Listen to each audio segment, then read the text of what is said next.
এ দেখো বাঁ পাশে আমার উমিয়াম লেক, অত্যন্ত সুন্দর।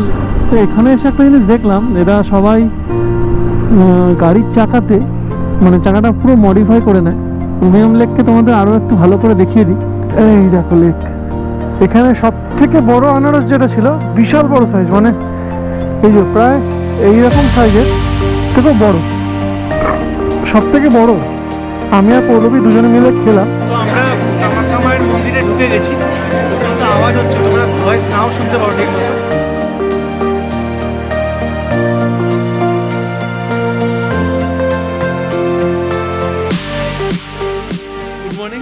Good morning from Shillong. তো আজকে আমাদের রাইড শুরু হচ্ছে আবার। আমরা শিলং ছেড়ে চলে যাচ্ছি। মনটা খুব খারাপ আছে, একটু মানে টান পড়ে গেছে, একটা ভালোবাসা পড়ে গেছে শিলংয়ের ওপর। প্রথম যখন আসছিলাম টাইম লাগছিল শিলংকে করতে, অ্যাডজাস্ট করতে, যখন হয়ে গেল, যখন ভালো লাগতে শুরু করেছে, তখন এখন ছাড়বার সময় কষ্ট হচ্ছে। যাই হোক, খুব ভালো জায়গা। আমরা হোমস্টেটা এই জায়গায় নিয়েছিলাম। প্রপার্টিটা তোমাদের দেখিয়ে দিই। এই যে এখানে ছিলাম আমরা, এর একদম গ্রাউন্ড ফ্লোরে ছিলাম। রুমের ভেতরটা তো আগের ভিডিওতে দেখিয়ে নিয়েছো তোমরা। এই বাইক একদম সুন্দর সিসিটিভি ক্যামেরার এখানে আমার বাইক পার্কিং করা ছিল। কিন্তু বাইক দেখতে পাচ্ছি, লাগেজ টাগেজ একদম রেডি, লাগেজ রেডি, শুধু গাড়ি স্টার্ট দেবার বেরোবো। আজকে আমরা যাচ্ছি গুয়াহাটি যাব। গুয়াহাটি গিয়ে কি করব না করব সব তোমাদের দেখাবো, বলবো। চলো রাস্তায় যেতে যেতে বা কথা হবে। আবার তোমাদের কাছে মোটর ব্লগিং সেট আপে। এ দেখো আমরা গুয়াহাটি যাচ্ছি, শিলং ছেড়ে দিচ্ছি। বাঁ দিকে দেখতে পাচ্ছ গুয়াহাটি 100 কিলোমিটার। মন খুব খারাপ লাগছে, খুব খারাপ লাগছে, কিছু করারও নেই, কারণ যেতে তো হবেই। সামনের দিকটা তোমরা দেখো, পুরো গোলাপি হয়ে গেছে। দেখো কত গাছ, ওইদিকে সব চেরি ব্লসমে ভর্তি হয়ে গেছে। চলো আস্তে আস্তে শিলংকে টাটা বলে দিই। একটা কথা আছে না, সব কিছুই চলে যায়, স্মৃতিটুকুই রয়ে যায়, সেটাই হচ্ছে আর কি। শিলংয়ের স্মৃতিটা সারা জীবন মনে থাকবে যতদিন বেঁচে থাকবো। আর এই ভিডিওর মাধ্যমে তোমরাও যেটা দেখলে তোমাদেরও অবশ্যই মনে থাকবে। দেখ, আমার একটা জিনিস এটাই ভালো যে আমার স্মৃতির মাধ্যমেও তোমাদের স্মৃতিটাও থাকবে, যে হ্যাঁ শিলংটা কীরকমভাবে তোমরা দেখলে, বা আমি তোমাদের কেমনভাবে দেখাতে পারলাম।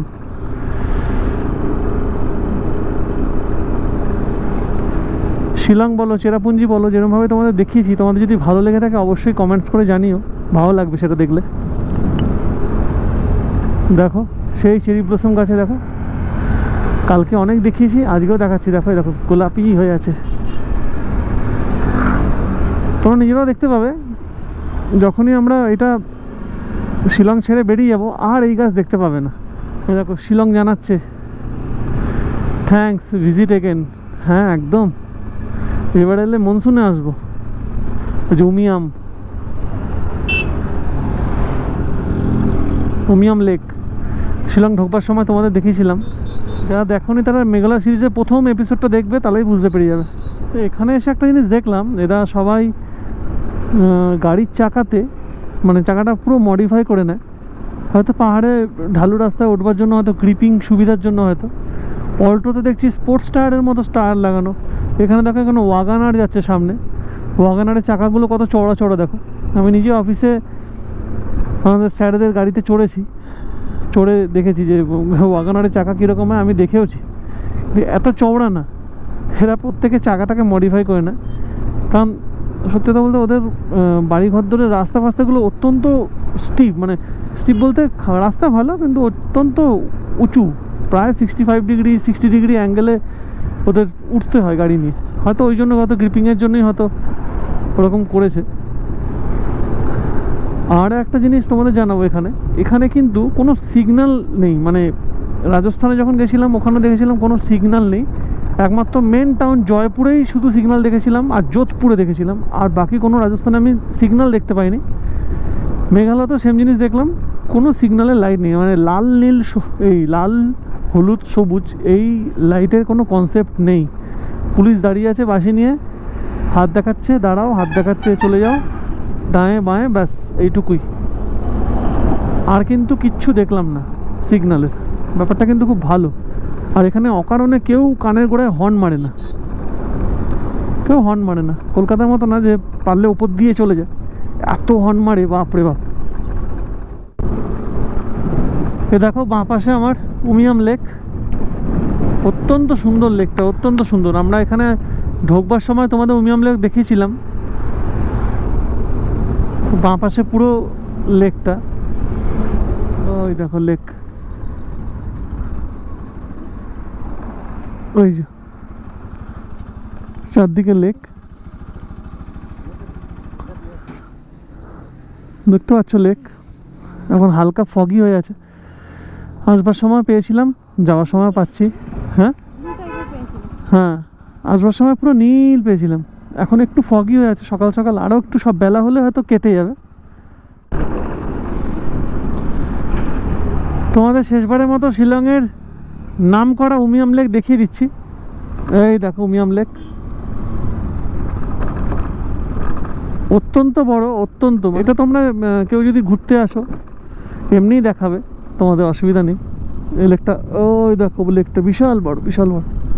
প্রথম দিন যখন ঢুকছিলাম কি ভালো লাগছিল লেক দেখতে। সেদিনকে যাচ্ছি দেখতে অবশ্যই ভালো লাগছে, কিন্তু একটু দুঃখ দুঃখ লাগছে, বাট মন খারাপও হয়। উমিয়াম লেককে তোমাদের আরও একটু ভালো করে দেখিয়ে দিই। এই দেখো লেক, এই ভিউ পয়েন্টটার জন্য তোমাদের দারুণ লাগছে। ওই শিলং ওপরে, চারদিকটা দেখো কি সুবিশাল, বুঝতেই পারছো। এখানে এখনো শেষ হয়নি লেক, ওখানে আরও দূর থেকে শুরু, প্রায় 10-15 কিলোমিটার হবে।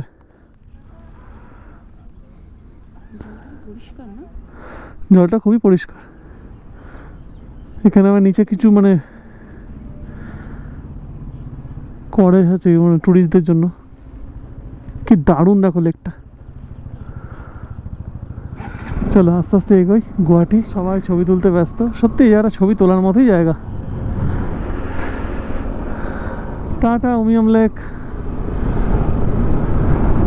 মনে রাখবো, খুব সুন্দর। দেখো এখনো উমিয়াম লেক আমাদের সাথে আছে। অনেকখানি এলাম, তারপরেও আমার কাছে এখনো অব্দি 1 নম্বরে আছে প্যাংগং লেক। তারপরে রাজস্থানে ফতেসাগর লেক আছে, অনেক লেক আছে, রাজস্থানেও দেখেছিলাম। কিন্তু মানে উমিয়াম লেকের, হ্যাঁ এই লেকটা এতটাই সুন্দর, বিউটিফুল দেখতে, মানে প্যাংগং লেকের পর আমি সেকেন্ডে উমিয়াম লেককেই রাখবো। সত্যি অত্যন্ত সুন্দর। ঢোকবার সময় শিলংয়ের আনারস খেয়েছিলাম, আর যাওয়ার সময় আনারস খাচ্ছি। খুব মানে খুবই ভালো এখানকার আনারস। আজকে আমরা রীতিমতো খুবই ইমোশনাল হয়ে গেছি শিলং ছাড়বার সময়।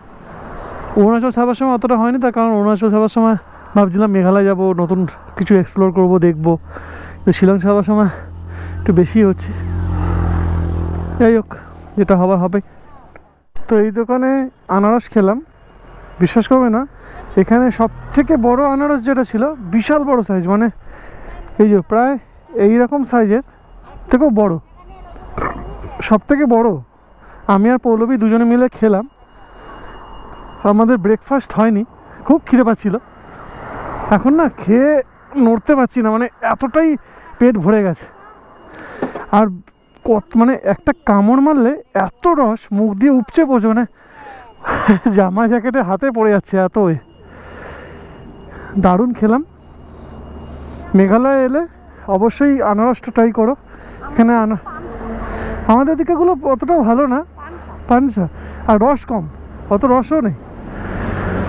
ওরা একটা আনারস আমাদের থেকে 150 টাকা নিল, কিন্তু উঠে পড়ো।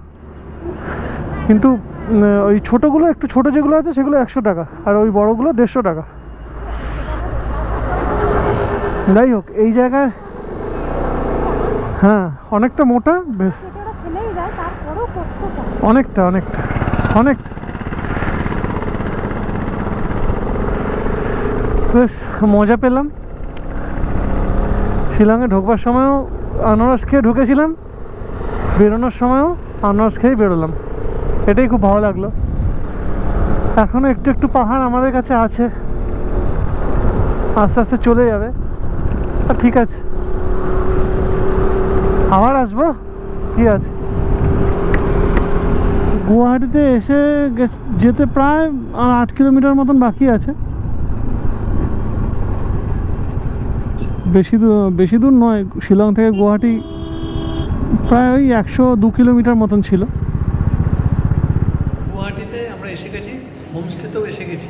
হোমস্টেটা তোমাদের পরে দেখাচ্ছি। এখন পেয়ে গেছি খুব খিদে, লাগেজ জ্যাকেট প্যাকেট সব খুলে রেখে আমরা এখন এসেছি কোথায়, দোকানটার নামটা কী দেখলাম তোমার ধোসা এক্সপ্রেস। ধোসা এক্সপ্রেসে এসেছি, ধোসা এক্সপ্রেসে গিয়ে আমি খাচ্ছি। কী খাচ্ছি দেখাই, খুব সুন্দর দিয়েছে, দারুণ। এটা একটাই খাবো না, আরেকটা দিয়েছি, ওটা আসছে, ততক্ষণে এটা দিয়েছি, এটা খাওয়া শুরু করে দিয়েছি কারণ তাড়াতাড়ি করে খেয়ে নিচ্ছি। ইচ্ছা আছে এরপর খেয়ে দিয়ে হোমস্টে থেকে মানে ফ্রেশ হবো, ফ্রেশ হয়ে গিয়ে কামাখ্যা টেম্পলে যাবো মায়ের কাছে। তো এটাই প্ল্যান আপাতত। চলো তাড়াতাড়ি করি, তারপর কী করলাম না করলাম তোমাদের দেখাচ্ছি। আমার ধোসাটাও এসে গেছে, এই দেখাই। একটু লেটে দিল বাট দিয়েছে। একটা কথা বলতে ভুলে গেছি, সেটা হচ্ছে যে টেস্ট মারাত্মক। আমি কলকাতায় এত জায়গায় ধোসা খেয়েছি, এত ভালো টেস্টি ধোসা আমি গুয়াহাটিতে এসে পাবো বুঝতে পারি।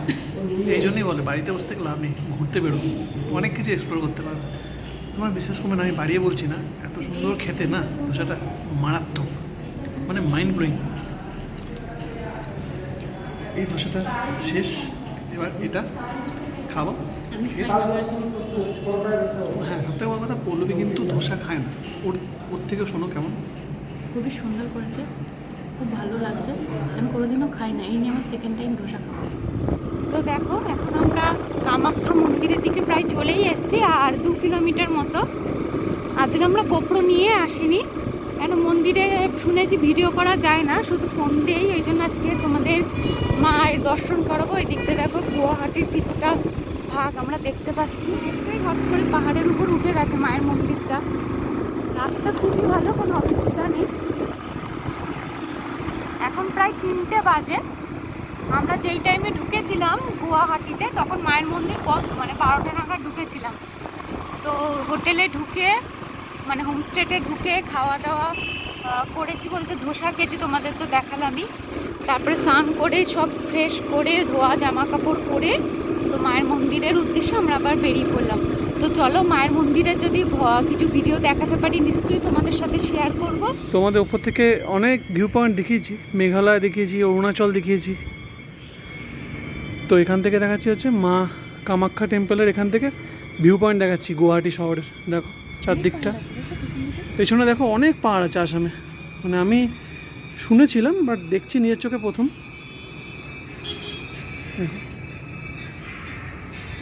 এদিক দিয়ে সোজা চলে যেতে হবে, ওখানে আমি বাইকটা রেখেছি, এই যে বাইক। এদিক দিয়ে সোজা যাব মায়ের মন্দিরের দিকে। তো আমরা কামাখ্যা মায়ের মন্দিরে ঢুকে গেছি, অত্যন্ত আওয়াজ হচ্ছে, তোমরা ভয়েস নাও শুনতে পারো ঠিক মতো। যেটা করতে হবে আগে সেটা হচ্ছে যে আমরা জেনারেল লাইন দিয়ে ঢুকেছি, ভিআইপি লাইন বন্ধ। জেনারেল লাইনে আগে গিয়ে টিকিট কাটতে হবে, তারপর সেখান থেকে এই যা প্রসাদের জিনিসপত্র যা নেবে, হ্যাঁ যেটা যেটা তোমাদের মন চাইবে সেটা তোমরা নিয়ে হেঁটে হেঁটে ঢুকে যাবে। কোনো তেমন কিছু চাপের নেই, পান্ডারা কোনো উৎপাত করে না, ঠিকঠাকই। তবে একটা কথা বলা উচিত, সেটা হচ্ছে যে তোমার 4টের মধ্যে কিন্তু বন্ধ হয়ে যায়। আমাদের 3:30 বেজে গেছে, 4টের মধ্যে মন্দির বন্ধ হয়ে যায় বলে তার আগেই চলে আসবে, নাহলে কিন্তু সমস্যা হবে। লাইন থেকে আস্তে আস্তে এগোচ্ছি, জেনারেল লাইনে দাঁড়িয়েছিলাম, বেশ ওই 15-20 মিনিট মতো বসতে হলো, তারপর আস্তে আস্তে বেরোচ্ছি, এগোচ্ছি লাইন, অসুবিধা নেই। দেখো মন্দিরের চারপাশটা দেখিয়ে দিই। এখানে হনুমানের খুব উৎপাত আছে, ফোন টোনে এসে ভিডিও করতে গেলে একটু সাবধানেই করতে হবে, ওই জন্য আমি বেশি করছি না। লাইন আস্তে আস্তে এগোচ্ছে, জেনারেল লাইন তো নর্মালি একটু বড়ই হয়, অসুবিধা নেই। আমরা আস্তে আস্তে এগোচ্ছি। ওপর দিক থেকে দেখো গুয়াহাটি সিটিটাকে দেখা যাচ্ছে, এই দেখো গুয়াহাটি সিটি দেখা যাচ্ছে, পুরো গুয়াহাটি সিটিটাকে। সামনে গেলে আরও ভালো করে দেখাবো। দেখো অন্ধকার হয়ে গেছে, লাইটটা জ্বালিয়ে দিয়েছে। আমরা আস্তে আস্তে এগোচ্ছি। মন্দিরে পুজো দেওয়া কমপ্লিট হলো, দিলাম। এখন প্রায় 6টা মতন বাজে, বেশিক্ষণ হয়নি। 3:30 লাইনে দাঁড়িয়েছিলাম, জেনারেল লাইনে প্রচুর লোক ছিল, দেখেও ভালো লাগছিল। হ্যাঁ, তো সব পুজো টুজো দেওয়া সেটা কমপ্লিট হলো। তো তোমাদের এখন অন্ধকার হয়েই গেছে, দেখানোর পিছনে শুধু মন্দিরটা যতটা দেখানো যায় ততটা তোমাদের দেখিয়ে দেবো। বাইরে থেকে ভেতরে ফটোগ্রাফি একদমই অ্যালাউ না। সেটা তোমরা জানো, কোনো মন্দির ভেতরে সেটা অ্যালাউ করেও না। যারা এরকম লুকিয়ে চুরি করে ভিডিও দেয় তাদের করা উচিত না, আমি এটা মনে করি। দেখো কিছু জিনিস আছে না ভিডিও দেখি না, নিজের কাছে এসে দর্শন করে দেখা উচিত, এটা কিন্তু বোঝা উচিত। এই দেখো মায়ের মন্দির বাইরে দিয়ে, দেখো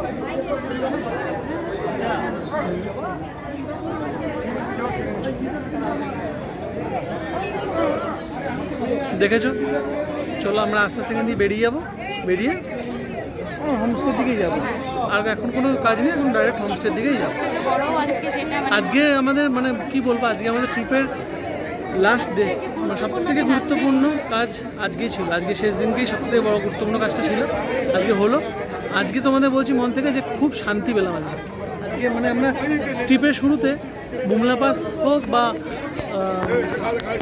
তোমার মেঘালয় হোক, যাই হোক হোয়াট এভার, কিন্তু সব থেকে গুরুত্বপূর্ণ কাজ এটাই ছিল। এটা আজকে আমরা করতে পেরেছি। সব একদম শেষের দিকে চলে এসেছিলাম, গেট প্রায় বন্ধ হয়ে যাচ্ছিলো, দুজনে মিলে ছুটে ছুটে ঢুকেছি, কিন্তু আলটিমেটলি দিতে পেরেছি। এটা হ্যাঁ, এই দিকটা দিয়ে হচ্ছে এই ছোটো মন্দিরগুলো দেখছো, ওটা হচ্ছে ওদিকে মানে এন্ট্রি আর কি। তারপর হচ্ছে মেন মন্দির হচ্ছে এইটা বড়টা। হ্যাঁ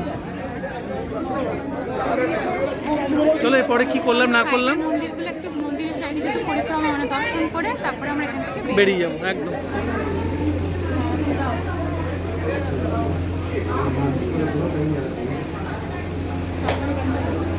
কামাখ্যা মায়ের মন্দিরে এখানে পৌলবী ধূপকাঠি ধরাচ্ছে, আমরা প্রদীপ ধরিয়ে দিয়েছি দুজনে একসাথে। পৌলবী ধূপকাঠি ধরাচ্ছে।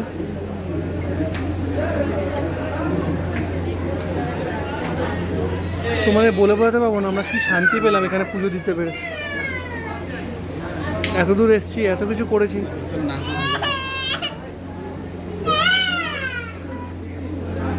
আচ্ছা আমি একটু ধরে নিই।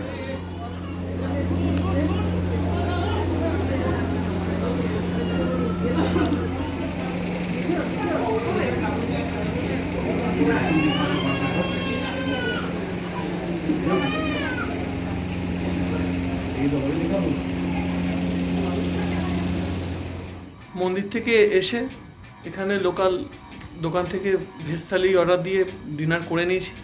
ভীষণ টায়ার্ড, চোখ মানে অলরেডি আমার চোখ লেগেও যাচ্ছিল, খুব টায়ার্ড লাগছে, ঘুম পাচ্ছে, ঘুমাবো। ঘুমিয়ে সকাল সকাল ভোরবেলা বেরোতে হবে শিলিগুড়ির উদ্দেশ্যে। প্রায় 500-550 কিলোমিটার মতন, 550 না 500 কিলোমিটার মতন রাইড আছে কালকে, তো যেতে হবে।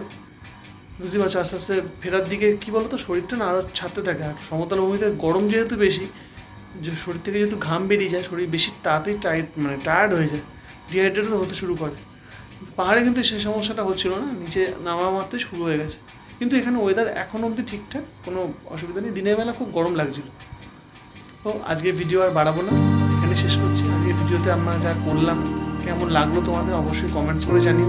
যারা ভিডিওতে যারা নতুন দেখছো আজকে ধৈর্য ধরে, তাদেরকে থ্যাংক ইউ। অবশ্যই আমার চ্যানেলটা সাবস্ক্রাইব করে নিও, আর এরপরেও তোমাদের জন্য অনেক ভালো ভালো ভিডিও আমরা আনবো।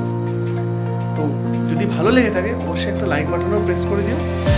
খুব ভালো লেগে থাকে তাহলে অবশ্যই নিজের মানুষজনদের কাছে শেয়ার করো ভিডিওটা, তাহলে আমার খুব ভালো লাগে। আজকের ভিডিও এখানে শেষ করলাম।